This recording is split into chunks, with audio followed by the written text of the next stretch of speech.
Hey guys, here at Stint, we emphasize this picture a lot, being a well-rounded Christian. And one of the things that entails, of course, is finances. It's how do we handle money in a godly way. Boy, what a sound! How I love to hear that old money clink, that beautiful sound of cold, hard cash. The Bible talks a ton about finances, and one of the big points, of course, is that God owns everything. He owns it all, so we are just managers. We're stewards, and He calls us to be faithful managers and faithful stewards with all that He's given us. I'm ready for me money. And so I just wanted to share really quick, just a brief part of a training that we did with our interns a couple of months ago as we were helping them become better stewards of their finances. And so we call it the 3 P's of finances, and the first one is priorities. And so the Bible teaches to give, then save, then spend. I think our culture has that completely backwards. They say spend as much as you can, and then if you have a couple of dollars, maybe give it to somebody, and then if you have anything at the end of the month, then maybe save $1 or $2, right? How did you manage this? I bought it with money. Nice. And that's not what the Bible calls us to at all. It's to give to God first and foremost, then to save, and then to spend. But then we talk about this second P, which is percentage.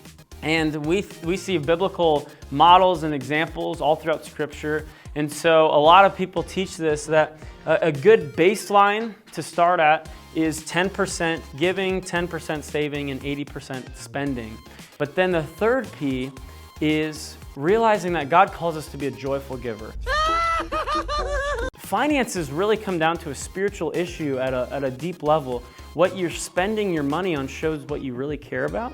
And so God works on us through our finances, through how we give and how we save and how we spend. And so a biblical principle then is to be progressive in our giving, in the sense of, in the future, trying to give more, not less. Trying to save more, not less. And trying to spend less on yourself so that way you can give more. Great job out there, brah. And so as you see here, this is just a projection of maybe 5-10 years down the road. Instead of just giving 10%, you're giving 15% to the work of God and to all that He's doing.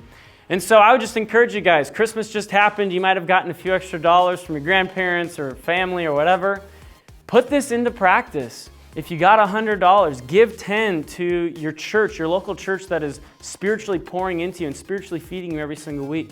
Then save 10% of it for college or for a car that you're going to be needing or whatever that might be. And then you have $80 then that you can then use responsibly and faithfully on the things that you need. So guys, put that into practice, and I promise as you do that, you will become a faithful steward of what God's given you, and you'll be faithful to Him.